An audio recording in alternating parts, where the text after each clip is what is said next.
Welcome back everyone to Dr. Christy Cares. I'm Dr. Christy Matusiak, and today I want to talk with you about the immune system, especially with regard to new little babies. So one of the biggest questions that I get from mothers, especially new mothers, after they have a baby is, how do I keep the baby healthy? And especially, let's say they get a cold or they have colic or they get baby acne or they have a rash or something. All these little things are very, very common in newborns and you know, less than a 1-year-old. And there's things that we can do holistically and naturally to support their systems that don't require heavy invasive drugs or anything like that.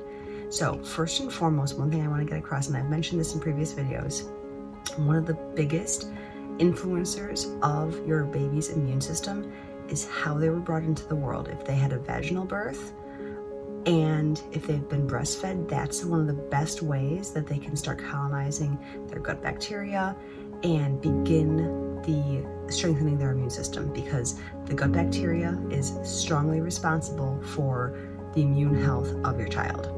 So if you've had a cesarean delivery and or you were unable to breastfeed for whatever reason, your child may be a little bit more deficient as far as their immune system is concerned, less resilient to infections and rashes and things along those lines. So let's just talk about this. At some point, if you did not have a vaginal birth and you have not been able to breastfeed, at some point your baby may need probiotics. Now, that's not something I just throw out there all the time. It's purely, once again, specific case-by-case basis. There's no protocol, but likely there's likely going to be a need for probiotic therapy at some point in the baby's life. Maybe not right away, maybe after a year, but sometime it might be a good idea to think about. But when we talk about other things that can be influencing their health, let's just take one by one. For instance, let's talk about if your baby develops a rash, for instance. Most commonly, in my experience, that is related to something in their diet, some kind of allergy. So if you are breastfeeding, it could be something you're eating that's causing the reaction in your baby. Or if it's a formula-fed child, then there might be something in that formula that's causing an allergic response or an inflammatory response of some kind. So we almost always go to things in our environment, things that the child's either ingesting or things that is in his or her environment that could be creating an allergic response or an inflammatory response in their body. Other things, let's talk about like a fever, for instance.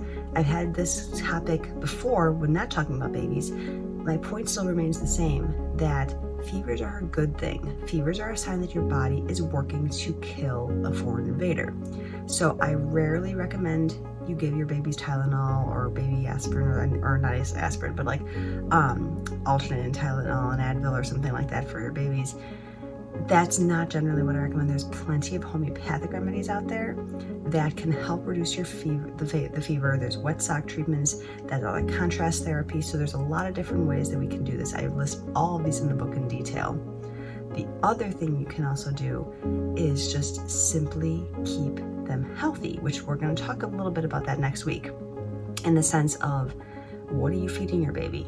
All right. So depending on the age of your child, if your child's starting to get into starting solids and they're not just solely on breast milk and formula anymore, if they are starting to eat solid foods, then we can start to refine what they're consuming so that their body's going to be at the highest resiliency, at the highest level of health possible, so that they can handle an incidental bug that comes into their environment or an ear infection, for instance, things like that.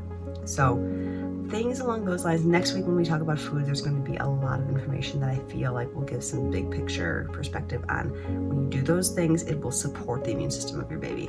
So other things I wanted to mention, anything that you put on your baby's skin is going to get into their bloodstream. So big picture, if you don't want it in your mouth or in your body, don't put it on your body. So soaps, lotions, things like that, I would start recommending you read the ingredients on these products so that you can gain a bigger perspective on what is kind of getting into your child's body. You wouldn't put it in your mouth, try not to put it on your skin.